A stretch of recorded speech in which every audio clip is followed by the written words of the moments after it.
Christina Aguilera was almost not given one of the most famous self-love anthems of the 2000s by the hitmaker who wrote it. But she said 4 words that changed the songwriter's mind. Those 4 words were, "Don't look at me." So Christina's hit song Beautiful was written by Linda Perry. So she's the frontwoman of Four Non Blondes, but by the early 2000s, she became one of the writers that major artists went to when they wanted to break out of the machine a little bit. So she worked heavily on Pink's Misunderstood. It was a huge turning point for Pink, and she actually wrote her breakout hit Get the Party Started. She eventually became part of the emotional architecture of Stripped for Christina. She wrote on songs like Beautiful, of course, plus Cruise, the song Makeover, and I'm Okay. So here's what happened. It was about how I felt about myself, insecure, vulnerable, and I really thought it would be my moment to come back, yeah. But as the universe has it, it threw me this girl. At this point, Linda didn't think of it as just handing over a leftover ballad that she had written. This was a song that she had written from her own insecurity. It was a song that she wasn't convinced that this young, sexy pop star could understand. Christina Aguilera was in this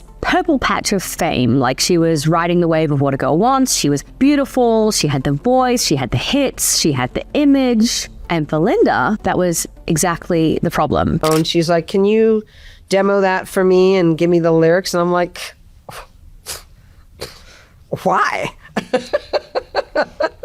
I'm thinking, you're like a hot young chick. You know, what the fuck do you have any clue what the song is about? But this was the Stripped era. So Christina was one of the most looked at women in pop. And at that exact moment, she was trying to take control of what people were seeing. She had come out of the teen pop Mickey Mouse Club machine, and she didn't want to be seen as polished or marketable or controlled. She wanted to make something more adult, more sexual, more honest, and more self-authored. But she also wanted to show that she was damaged, just like the rest of us. So in the studio, when Christina was trying out the vocals, she brought in a friend, and check out how Linda tells this story. The song starts, and she's like, to her friend, "Don't look at me.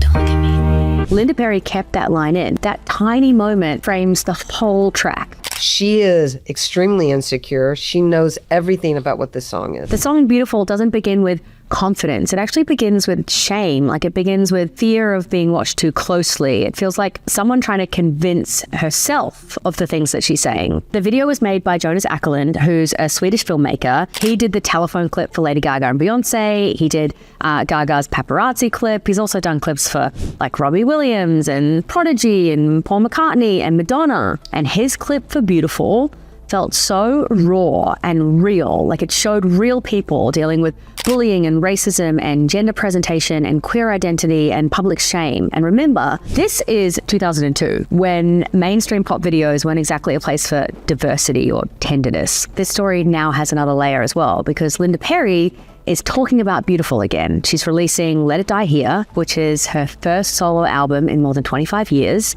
And she's re-recorded Beautiful as part of it. Her version is so different, but you can still hear that inner battle of a woman fighting against the gaze, you know, the male gaze, the industry gaze, the gaze that she's turned back on herself. And personally, I am so here for an artist that has been out of the limelight for so long and is reclaiming one of her biggest hits in a way that she had always intended for it to be heard. Every day is so wonderful. Suddenly, it's hard to breathe. I'm Poppy Reed, and if you like your music stories explained simply, hit follow for more.